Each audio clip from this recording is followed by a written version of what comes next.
साथियों, त्रिदेवों में से एक और अपने विभिन्न अवतारों द्वारा धरती का पालन करने वाले पालनहार अपने हाथों में शंख और चक्र के साथ साथ गदा भी रखते हैं। भगवान विष्णु के इस पवित्र गदा को कामोदकी के नाम से भी जाना जाता है। कुरुक्षेत्र के मैदान में गीता का उपदेश देते समय विशाल रूप धारण करते हुए भगवान श्री कृष्ण ने कामोदकी गदा को धारण किया था। इतना ही नहीं, त्रिपुली और महाविष्णु मंदिर में महाबली भीम की विशालकाय गदा स्थापित है, जिसे आप आज भी देख सकते हैं। भले ही आज के समय में गदा सिर्फ पहलवानी और अखाड़े तक ही सीमित रह गई है, लेकिन प्राचीन काल में गदा का काफी महत्वपूर्ण स्थान रहा है। रामायण से लेकर महाभारत तक गदा धर्म की स्थापना के लिए एक महत्वपूर्ण शस्त्र रहा है। रामायण काल में जहां हनुमान, बाली, सुग्रीव और अंगद जैसे वीर गदाधारी थे, वहीं महाभारत काल में जरासंध, बलराम, भीम और दुर्योधन भी सर्वश्रेष्ठ गदाधारी थे। लेकिन साथियों, क्या आपने कभी सोचा है कि महाभारत और रामायण काल के इन सभी गदाधारियों में से कौन था सबसे सर्वश्रेष्ठ गदाधारी? आज की इस वीडियो में हम आपको इसके बारे में बताने वाले हैं, तो वीडियो को अंत तक जरूर देखिएगा। साथ में दोस्तों, अगर आप रामायण और महाभारत काल के सर्वश्रेष्ठ धनुधारियों के बारे में जानना चाहते हैं, तो हमने आई बटन और एंड स्क्रीन में इसका लिंक दे दिया है, आप वहां पर जाकर देख सकते हैं। दोस्तों, रामायण काल में बाली को हनुमान जी के बाद सर्वश्रेष्ठ गदाधारी माना गया है। ऐसी मान्यता है कि बाली ने रावण को एक बार न केवल बुरी तरह से हराया था, बल्कि अपनी भुजाओं से उसे दबाकर भी रखा था। वाल्मीकि रामायण के उत्तरकांड अध्याय 34 के अनुसार बाली रावण को अपनी भुजाओं में पूरी तरह से दबाए हुए हवाओं में उड़ते रहा। इसी बीच बाली ने रावण को बड़ी गंभीर चोटें भी पहुंचाई। रावण ने अपनी शक्तियों का पूरा उपयोग किया, लेकिन वो बाली के शिकंजे से बच नहीं पाया। अंत में जब रावण की बहुत बुरी हालत हो गई थी, तभी बाली ने दया खाकर उसे खुद ही छोड़ दिया था। माना जाता है कि जब बाद में रावण को बाली की शक्तियों का एहसास हुआ, तब रावण ने बाली के आगे मित्रता का हाथ बढ़ाया था। वाल्मीकि रामायण के किष्किंधा अध्याय में जब सुग्रीव और श्री राम की मित्रता हुई, तब सुग्रीव ने भगवान राम को अपने बड़े भाई बाली के बारे में बताया था कि उसने कैसे एक राक्षस के साथ कई सालों तक लड़ाई की थी और कैसे उसने सुग्रीव की पत्नी का हरण करके सुग्रीव को किष्किंधा से निकाल दिया था।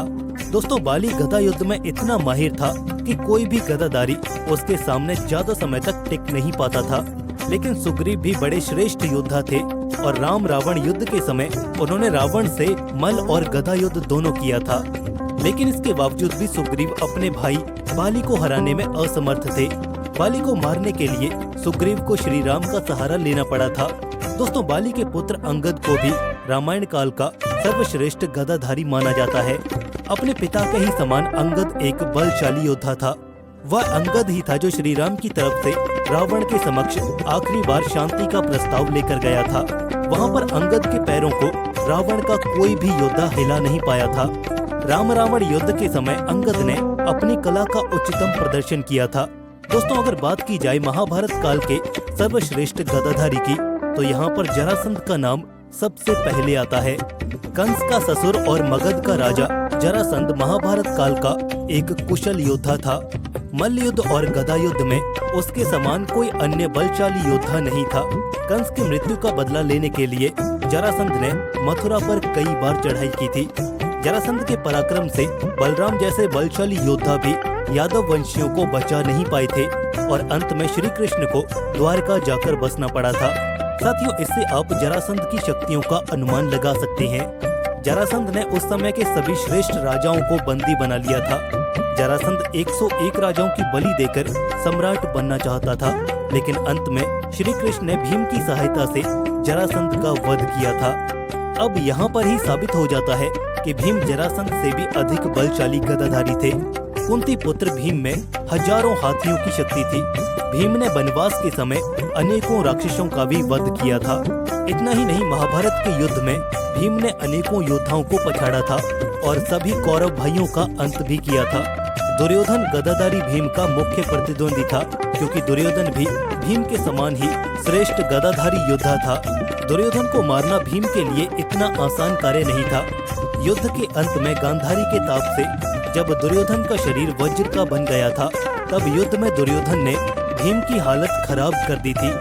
भीम लगभग हार चुके थे, लेकिन तभी श्री कृष्ण के एक इशारे पर भीम ने दुर्योधन की कमर के नीचे प्रहार करके दुर्योधन की जंघा तोड़ डाली, जिसकी वजह से दुर्योधन दर्द से चिल्लाने लगा और अंत में दुर्योधन ने भी अपने प्राण त्याग दिए।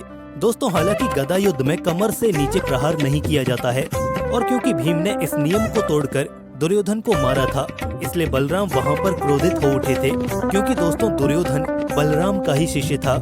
बलराम ने ही दुर्योधन को गदा युद्ध सिखाया था। अपने शिष्य पर इस प्रकार हुए छल की वजह से बलराम ने भीम को गदा युद्ध की चुनौती दे डाली। ये देखकर कृष्ण बीच में आ गए, जिस वजह से बलराम वहां से चले गए थे। दोस्तों, बलराम भीम से भी सर्वश्रेष्ठ गदाधारी थे। ये बात श्री कृष्ण भी जानते थे, इसलिए उन्होंने बीच बचाव करके बलराम से भीम को बचाया था। इस प्रकार ये सिद्ध होता है कि बलराम भीम से अधिक शक्तिशाली थे। शायद आप इस बात को जानकर चौंक जाएं कि बलराम भी किसी से गदा युद्ध में हार गए थे और उसे ही सर्वश्रेष्ठ गदाधारी माना गया है।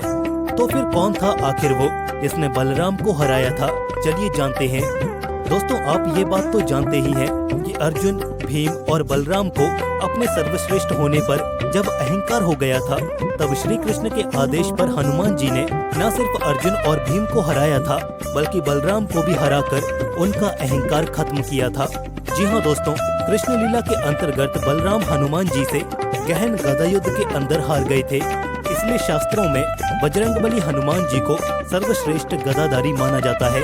हनुमान जी के बल की कोई सीमा नहीं थी। हनुमान जी अपनी इच्छा के अनुसार अपना आकार घटा और बढ़ा सकते थे।